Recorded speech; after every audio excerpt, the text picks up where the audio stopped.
Meriah je tahun ni raya orang lain main bunga api. Dengar je daripada rumah. Kita ni modal tengah tak apa-apa nak ada, jadi dengar je lah orang main bunga api. Dengar kosong tu kan boring. Jadi kita layan main mendalah ni.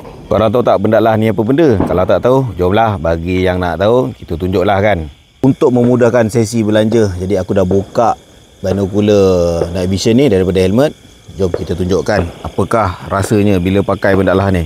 Inilah nak tunjukkan keadaan dia sekarang. Betul geng, sekarang ni tengah gelap gelita. Aku sekarang berada di kampung. Tapi dengan night vision ni, apa yang kita boleh nampak dalam gelap, dia lebih kurang macam ni lah. Yang ni aku pakai skop sebelah. Untuk pengetahuan korang, yang ini night vision tanpa menggunakan infrared. Jadi dengan sekarang ni korang boleh tengok dekat awan ni berkelip-kelip kan. Itu menandakan ada letupan bunga api di udara. Kalau dengan mata kasar, memang tak nampak sangat. Kalau nampak pun nak kena fokus baru nampak dia kelip-kelip.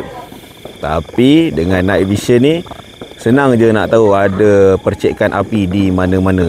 Contohlah macam sekarang dekat bawah ni boleh kira objek-objek apa yang terbengkalai, objek-objek kebun.